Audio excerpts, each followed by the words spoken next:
ধেয়ে আসছে শক্তিশালী ঘূর্ণিঝড় ফণী।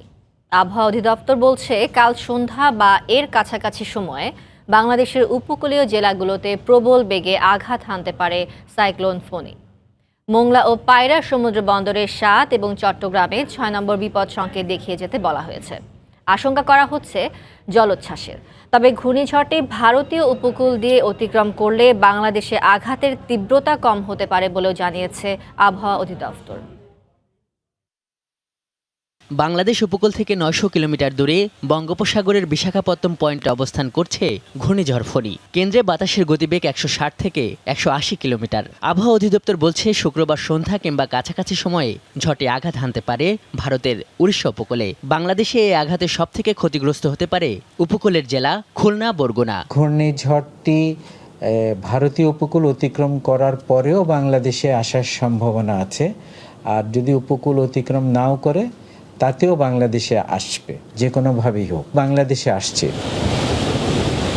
উপকূল অতিক্রমের সময় ফণীর বাতাসের গতিবেগ হতে পারে ১২০ কিলোমিটার, যা প্রবল ঘূর্ণিঝড়ের গতিবেগ ৯০ কিলোমিটারেরও বেশি। আবহাওয়া অধিদপ্তর বলছে এর প্রভাবে চট্টগ্রাম, নোয়াখালী, লক্ষ্মীপুর, ফেনী, চাঁদপুর সহ দেশের দক্ষিণাঞ্চলে স্বাভাবিকের চেয়ে জোয়ারের উচ্চতা বাড়তে পারে ৪ থেকে ৫ ফুট। গাছপালা পড়ে রাস্তা বন্ধ হয়ে যেতে পারে, কাঁচা ঘরবাড়ি নষ্ট হয়ে যেতে পারে, মাঠে ঘাটে যদি কোনো পাকা ধান থাকে সেটাও নষ্ট হতে পারে। এই ধরনের ক্ষতির সম্ভাবনা আছে। আর হলো যদি সামুদ্রিক জলোচ্ছ্বাস হয় তখন সেটা আবার নতুন মাত্রা যোগ করবে। সামুদ্রিক জলোচ্ছ্বাসের কারণে হয়তো বিভিন্ন পশু সম্পদ ভেসে যেতে পারে। ঘূর্ণিঝড় ফণীর কারণে মোংলা, পায়রা সমুদ্র বন্দরকে ৭ নম্বর, চট্টগ্রাম সমুদ্র বন্দরকে ৬ নম্বর ও কক্সবাজারে ৪ নম্বর বিপদ সংকেত দেখিয়ে যেতে বলেছে আবহাওয়া অফিস। ঘূর্ণিঝড়ের কেন্দ্রে ৭৪ কিলোমিটারের মধ্যে বাতাসের গতিবেগ ঘন্টায় ১৬০ থেকে ১৮০ কিলোমিটার। ঘূর্ণিঝড়ের ক্ষয়ক্ষতি মোকাবেলায় এরই মধ্যে সাইক্লোন শেল্টার প্রস্তুত, মেডিকেল টিম গঠন সহ যাবতীয় প্রস্তুতি গ্রহণ করেছে খুলনা, যশোর, বাগেরহাট সহ উপকূলের ১৯ জেলার প্রশাসন। আজহার লিমন, সময় সংবাদ, ঢাকা। ঘূর্ণিঝড় ফণীর প্রভাবে উত্তাল রয়েছে সাগর। এই মুহূর্তে চট্টগ্রামের পতেঙ্গায় নেভাল একাডেমি এলাকায় আছেন রিপোর্টার কমল দে এবং মোংলা সমুদ্র বন্দরে আছেন তরিকুল ইসলাম।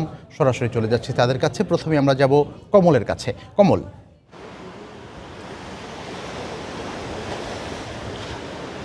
ধন্যবাদ খবির। আমার কাছে সর্বশেষ যে তথ্যটি আছে সেটি হলো চট্টগ্রাম বন্দর থেকে এখনও ঘূর্ণিঝড়টি ১০০০ কিলোমিটার দূরত্বে রয়েছে এবং এখন পর্যন্ত ৬ নম্বর যে বিপদ সংখ্যা সেটি বলবৎ রাখতে বলেছে আবহাওয়া অফিস। আর অপরদিকে জেলা প্রশাসন বা অন্যান্য যে সরকারি সংস্থাগুলো রয়েছে তারা কিন্তু এই ঘূর্ণিঝড় ফণী মোকাবেলায় ব্যাপক ব্যবস্থা নিয়েছে বলে আমাদেরকে জানিয়েছে।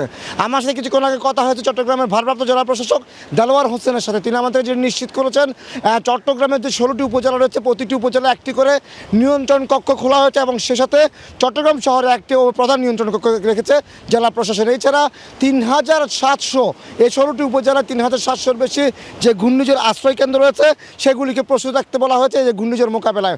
এবং সে সাথে অন্তত কয়েক হাজার যারা স্বেচ্ছাসেবী রয়েছে যে ঘূর্ণিঝড় পরবর্তী উদ্ধার কাজে অংশ নেওয়ার জন্য তাদেরকে প্রস্তুত রাখতে বলা হয়েছে বলে আমাদেরকে জানানো হয়েছে। তো আমরা যতটুকু এখন পর্যন্ত জানতে পেরেছি সেটা হচ্ছে ১০০০ কিলোমিটার দূরত্ব রয়েছে ঘূর্ণিঝড় ফণী এবং তারই ধারাবাহিক তার থেকে তার যে মোকাবেলা সেজন্য আগে সর্বশেষ যে অবস্থানটি নিয়েছে চট্টগ্রাম বন্দর কর্তৃপক্ষ সেটি হলো বন্দরে বিশেষ সতর্কতা জারি করা। সেই সতর্কতার মাধ্যমে চট্টগ্রাম বন্দর এবং বন্দরের বহির্নোঙরে সব ধরনের অপারেশনাল কার্যক্রম বন্ধ রাখা হয়েছে এবং বন্দরের প্রধান যেটিতে যে ১৬টি জাহাজ ছিল সেই ১৬টি জাহাজকে কিন্তু তারা বহির্নোঙরে পাঠিয়ে দিয়েছে এবং বহির্নোঙরে যেসব লাইটারের জাহাজ ছিল যেহেতু লাইটারের জাহাজ চলাচল বন্দরে সেগুলি কিন্তু ১৫ নম্বর ঘাট থেকে সদরঘাট হয়ে শাহ আমানত ব্রিজে অবস্থা রাখা হয়েছে। তো বলা চলে এখন পর্যন্ত যে নিরাপত্তা ব্যবস্থা সব ধরনের ব্যবস্থা নিয়েছে চট্টগ্রাম বন্দর কর্তৃপক্ষ, ফায়ার সার্ভিস, চট্টগ্রাম জেলা প্রশাসন সহ সবগুলি সংস্থায় এবং তারা আশা হয়তো ধারণা করছে আগামী সকাল নাগাদ হয়তো ঘূর্ণিঝড় ফণী চট্টগ্রাম উপকূলীয় এলাকা অতিক্রম করতে পারে এমনই তারা ধারণা করছেন।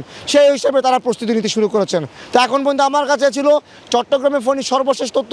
এখন আমরা চলে যাব খুলনার খবর জানার জন্য সহকর্মী তরিকুলের কাছে। কমল, ঘূর্ণিঝড় ফণীর প্রভাবে মোংলা বন্দরে আমরা যেটি দেখতে পাচ্ছি এই মুহূর্তে যে আবহাওয়া কিন্তু মেঘলাচ্ছন্ন। সকাল থেকে রৌদ্রোজ্জ্বল আবহাওয়া ছিল, কিন্তু এই মুহূর্তে কিন্তু মেঘলাচ্ছন্ন এবং বাতাস বইতে শুরু করেছে। এখানে যে প্রস্তুতি আমরা দেখতে পাচ্ছি মোংলা বন্দরের, সেই প্রস্তুতিটা কিন্তু তারা ভালোভাবে নিয়েছেন এবং যে বন্দর সূত্রে আমরা জানতে পেরেছি যে হারবাড়িয়া এলাকায় যে ১৫টি জাহাজ রয়েছে সেইগুলো নিরাপদে রাখা হয়েছে। এছাড়া প্রস্তুত আছে নৌবাহিনী এবং কোস্টগার্ডের তাদের বিভিন্ন স্টেশন প্রস্তুত রয়েছে। বিশেষ করে কোস্টগার্ডের 12টি স্টেশনের 22টি জাহাজ তারা প্রস্তুত রেখেছে দুর্যোগ মোকাবেলা করার জন্য। এছাড়া উপজেলাতে আমরা যে খবর নিয়েছি মোংলা, সেটির উপজেলার সকল কর্মকর্তা কর্মচারী বাতিল করা হয়েছে। কন্ট্রোল রুম করা হয়েছে বন্দরে এবং উপজেলায় উভয় দুই জায়গায়। প্রাইমারি স্কুল, মাধ্যমিক বিদ্যালয়, কলেজ, মাদ্রাসা, সাইক্লোন শেল্টার, এরকম 70টি সাইক্লোন শেল্টার প্রস্তুত রাখা হয়েছে। পাশাপাশি 104টি সব মিলিয়ে প্রস্তুত রাখা হয়েছে, যাতে মানুষ সেখানে যে সাধারণ মানুষ আশ্রয় নিতে পারে।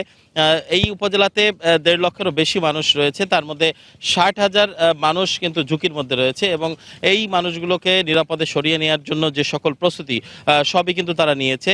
তবে এছাড়া কিন্তু সাইক্লোন প্রস্তুতি কর্মসূচির আওতায় যে সরকারি যে প্রস্তুতি দুর্যোগ ব্যবস্থাপনা মন্ত্রণালয় রয়েছে, তার 990 জন কর্মী এখানে তারা প্রস্তুত রয়েছেন স্বেচ্ছাসেবকের সমস্ত যে বিষয়গুলো রয়েছে দুর্যোগ মোকাবেলার জন্য সবগুলো নিয়ে।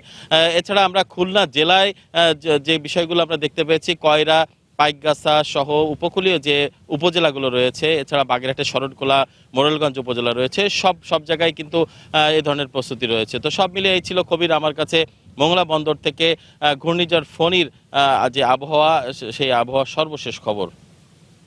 চট্টগ্রামের পতেঙ্গা থেকে জানাচ্ছিলেন কমল দে এবং মংলা থেকে জানাচ্ছিলেন তরিকুল ইসলাম। তারা আমাদেরকে জানাচ্ছিলেন ঘূর্ণিঝড় ফণীর প্রভাবে সাগর উত্তাল রয়েছে এবং এই বিষয়ে অন্যান্য খবরাখবর।